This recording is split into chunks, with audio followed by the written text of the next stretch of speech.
friends.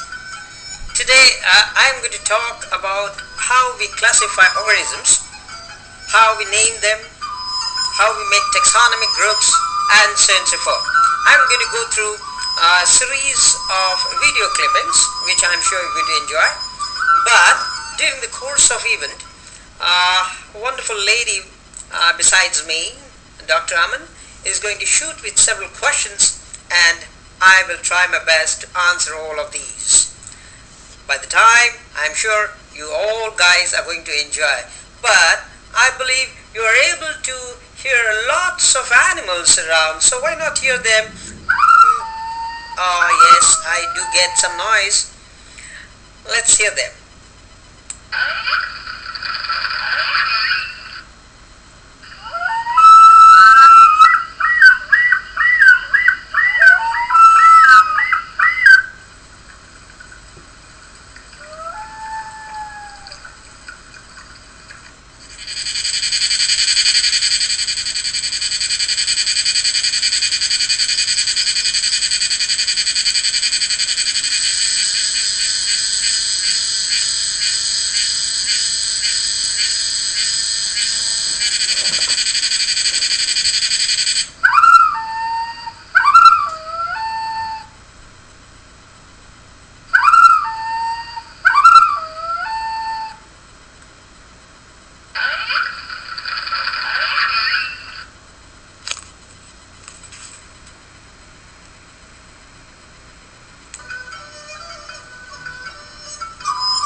Okay, Dr. Raman, you have questions for me. Go on. Well, I just wanted to know that how exactly do we classify the organisms? What are the various methodologies of doing so? I hope you can throw some light on that. Sure. Here is a video which will give us a wonderful reflection. Thank you.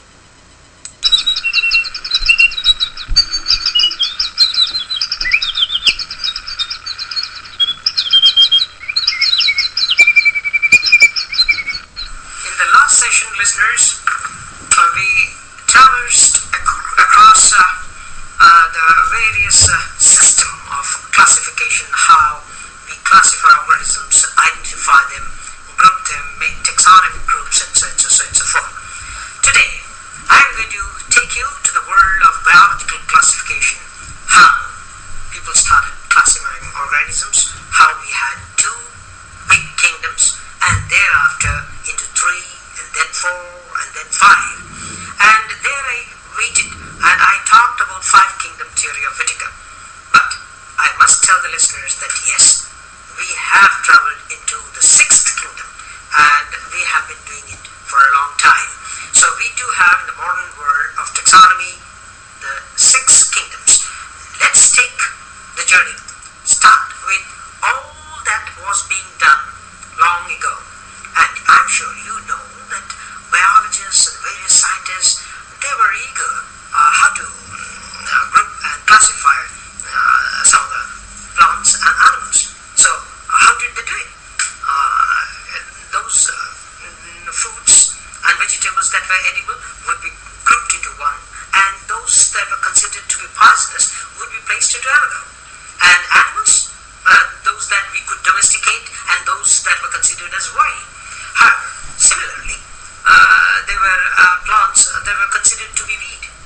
We didn't know about anything about the qualities, and those that would provide food were grouped under another wonderful name called crops. And this kind of simple classification, although it looked simple, but it was good enough for that time, it was being suggested and followed by great scientists like Theophrastus, Dioscorides, and Pliny. Later on, it was Aristotle who gave a little better idea, and he would group the green world, or rather I would say the plants, into trees and shrubs and herbs and so forth. And he really classed animals into two groups, anemia, as we learned in the other session.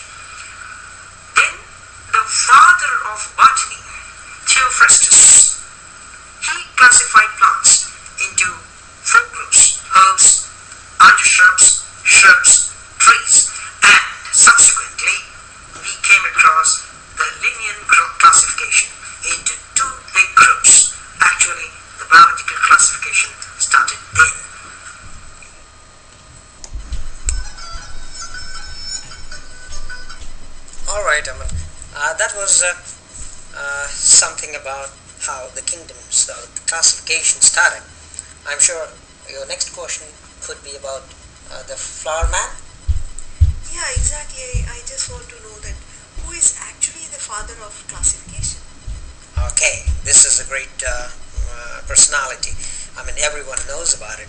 In fact, there is a beautiful story about Carolus Linnaeus that I'm talking about. He would always describe a flower, and then he would talk about the sexuality of the flower. That means whether it is a male flower or a female flower. So in one of his books he did write that a flower is a beautiful bed in which there is a wonderful lady and there are all men around. Now this was very obnoxious, at that point in those days. All the other scientists, they wouldn't take it very well. But scientifically it is true. It's true. It's true. Reproductive organs are really unique. So there was a gentleman called Sedgwick, and he criticized him and said, "How would the students learn this? This is not good."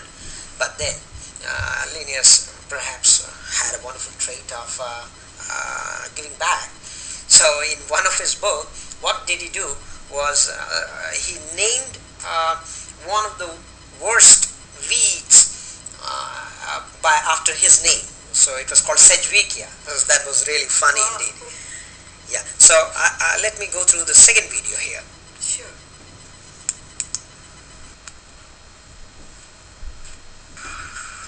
He was the person who classed the living world into two major groups, Plantae, Animalia. And what was his basic method or relevance or criteria for classification? He grouped all those that had cell wall into one group called Plantae, and the others that they didn't have would be placed into Animalia. And this was the clear-cut difference between the two groups. But the question was, his method, which primarily was structured or rather classified on the basis of sexual organs, didn't last much until we had the third and fourth and fifth and sixth divisions. But those times we had a problem. Linnean classification, although very, very famous, we had some problems with organisms like Euglena. Such organisms wouldn't fit into either of the two groups. You know, Euglena has chloroplast and they carry out photosynthesis. But at the same very time, Euglena has a flagellum, which is an animal-like character, as we all know that now. Now, where do we put them? And the Euglena also showed a wonderful characteristic to engulf other organisms and digest them, just like an animal would do it. So, where would you put them? Into plants or animals? And then there was another problem. There were similar organisms which were kept in separate groups. Yes, the diatoms, for example, and the protozoans. And they had these characteristics of both. And they were not given a clear-cut division or a group where they could have been kept. The fungi, for example, yes, we know that the fungi would not photosynthesize, although they had a cell wall, and therefore their position was clearly debatable. We didn't have the place for viruses. We didn't have the place for mycoplasma.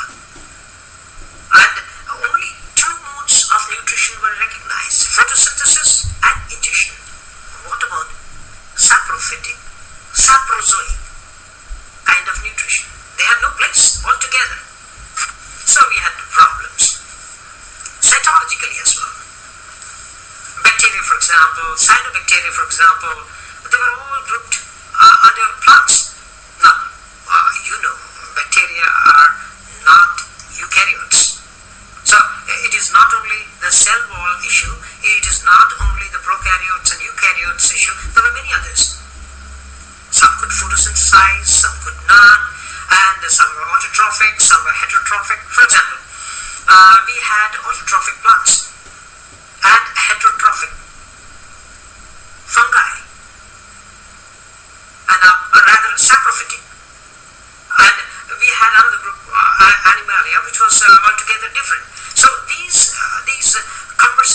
these problematic issues came in. And the bacteria, in fact, posed a great problem. It had cell wall like that of a plant, but it had flagella. And therefore, and also, most of them cannot make their food. And at the same very time, some can even make their food. Some are photosynthetic as well. So, more discoveries, more organisms, more artificial method of classification, more confusions, more problems. So, we have to think of another route. Scientists, therefore, grouped all organisms into three divisions, three kingdoms.